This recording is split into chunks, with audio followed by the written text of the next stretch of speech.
வணக்கம், நான் நாராயணன் பேசுகிறேன். இன்றைக்கி ஐஎம்பி மைக்ரோ ஓவனில் 36 BRC2 இந்த மாடலை பற்றி எக்ஸ்பிளைன் பண்ண வந்திருக்கேன்.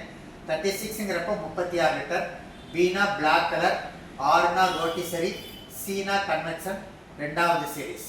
அப்படிங்கிறப்ப பெரிய ஜாயிண்ட் ஃபேமிலி, எங்கள் வீட்டுக்கு அடிக்கடி கெஸ்ட்டு வருவாங்க, நாங்கள் நிறைய விதவிதமான ஃபுட்டு செஞ்சு சாப்பிடுவோம், இதுதான் எங்களோட ஹேபிட் அப்படிங்கிறவங்களுக்கு இந்த மாடல் ரொம்ப சூட்டபிளான மாடல். அப்படிங்கிறப்ப இதை பொறுத்த வரைக்கும் என்னென்னா, நம்ம ரெகுலராக சாப்பிடக்கூடிய கிட்டத்தட்ட 95% ஃபுட்டு இந்த மைக்ரோ ஓவனில் பண்ணலாம்.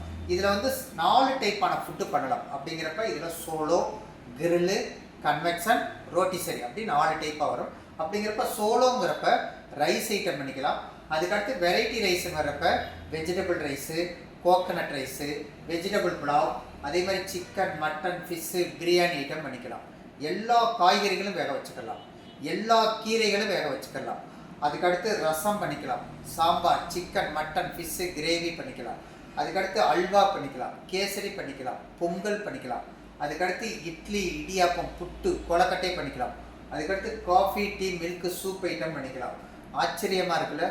அப்படிங்கிறப்ப நம்ம ரெகுலராக சாப்பிடக்கூடிய கிட்டத்தட்ட 80% ஃபுட்டு நீங்கள் சோலோவிலே பண்ணலாம். அதுக்கடுத்து கிரில்லை பொறுத்த வரைக்கும் என்னென்னா, உங்களுக்கு வந்து சிக்கன், மட்டன், ஃபிஷ்ஷு, உருளைக்கிழங்கு, சேனக்கிழங்கு, காலிஃப்ளவர், பன்னீர், ஃப்ரை பண்ணுற ஐட்டம் எல்லாமே நீங்கள் என்ன பண்ணிக்கலாம், கிரில்ல நீங்கள் பண்ணிக்கலாம். அதுக்கடுத்து கன்வெக்ஷனை பொறுத்த வரைக்கும் என்னென்னா, உங்களுக்கு கேக்கு, பிஸ்கட்டு, பீஸா, பர்கர், குக்கீஸு, கட்லட் அப்படிங்கிறப்ப அந்த ஃபுட்டு இதில் பண்ணிக்கலாம். அதுக்கடுத்து இது கெப்பாசிட்டி அதிகம் அப்படிங்கிறப்ப நீங்கள் வந்து ஃபுல் சிக்கன்லாம் வைக்கிறீங்க, அப்போ தந்தூரி பண்ணுறீங்க அப்படிங்கிறப்ப நீங்கள் இந்த ராடில் நீங்கள் என்ன பண்ணிக்கலாம், சிக்கனை நீங்கள் மாட்டிட்டு இதில் வந்து உங்களுக்கு என்ன டேஸ்ட்டில் வேணுமோ, டேன் கிரில் வேணுமா, இல்லை மைக்ரோ ப்ளஸ் டேன் கிரில் ப்ளஸ் கன்வெக்ஷன் வேணுமா, எந்த மோடு வேணுமோ அதில் நீங்கள் செலக்ட் பண்ணிவிட்டு நீங்கள் ஸ்டார்ட் கொடுத்துட்டிங்கன்னா உங்களுக்கு பிடிச்ச ஃபுட்டை செஞ்சுக்கலாம்.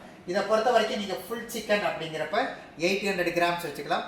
காடை அப்படின்னா ஒரு 2 பீஸ் வச்சுக்கலாம்.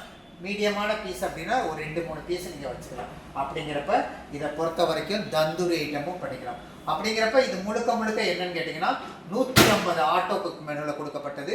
அதுக்கடுத்து இதில் வந்து ஆட்டோ குக் மெனுங்கிறப்ப எனக்கு ஆட்கள் கம்மியாக இருக்கிறாங்க அப்படிங்கிறப்ப என்ன அளவு ரொம்ப கம்மியாக தான் பண்ணுவேன் அப்படிங்கிறப்ப நீங்கள் என்ன பண்ணிக்கலாம்னா ஆட்டோ குக் மெனுவில் செலக்ட் பண்ணிக்கலாம். அது போக நான் வந்து ஃபுட்டோட அளவு அதிகமாக பண்ண போகிறேன் அப்படிங்கிறப்ப நீங்கள் மேனுவலாக பண்ணுறது ரொம்ப பெஸ்ட்டு. அப்படிங்கிறப்ப எனக்கான ஃபுட்டை எனக்கு பிடிச்ச டேஸ்ட்டில் பண்ணுறது அப்படிங்கிறப்ப நீங்கள் வந்து மேனுவலாக பண்ணுறது ரொம்ப பெஸ்ட்டு. அது போக இதை பாதுகாக்கிறது எப்படி அப்படின்னு கேட்டிங்கன்னா, இதில் வந்து உங்களுக்கு ஸ்டீம் கிளீன் கொடுத்துருக்கோம். மைக்ரோ ஓவனில் ஒரு பவுலில் 200 ml தண்ணியை ஊற்றிட்டு ஒரு லெமனை கட் பண்ணிவிட்டு நீங்கள் மைக்ரோ கிளீன் நீங்கள் செலக்ட் பண்ணிட்டா போதும். என்ன ஆகும்னா உங்களுக்கு அப்படியே ஸ்டீமாக உள்ளே நிற்கும்.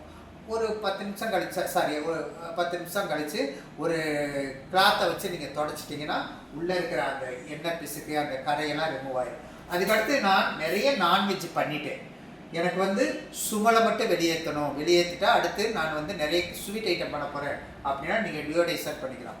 அதுக்கடுத்து குழந்தைங்களோட பால் பாட்டில் என்னதான் நீங்கள் வாஷ் பண்ணி காய வச்சாலும் ஒரு சுமல் இருக்கும், அதை அவாய்ட் பண்ணணும் அப்படின்னா நீங்கள் டிஸ்இன்ஃபெக்ட் நீங்கள் செலக்ட் பண்ணிக்கலாம்.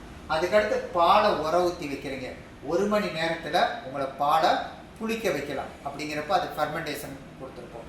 அதுக்கடுத்து சமைச்ச பொருளை ஹீட்டாகவே வச்சுக்கிறதுக்கு அப்படிங்கிறப்ப நீங்கள் கீப்போம். அப்படிங்கிறப்ப இந்த மைக்ரோ ஓவனை பொறுத்த வரைக்கும் இன்றைக்கி உள்ள காலகட்டத்துக்கு ஒரு ஹைஜீனிக்கான ஃபுட்டு செய்யணும், ஒரு ஹெல்த்தியான ஃபுட்டு செய்யணும்.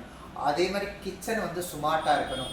ஒரு வீட்டில் ஒரு மைக்ரோ ஓவன் இருந்தால் ஒரு செஃப் இருக்கிறதுக்கு சமம். அப்படிங்கிறப்ப ஒரு கெப்பாசிட்டி அதிகம் உள்ள மாடலை ப்ராப்பராக எக்ஸ்பிளைன் பண்ணியிருக்கேன்.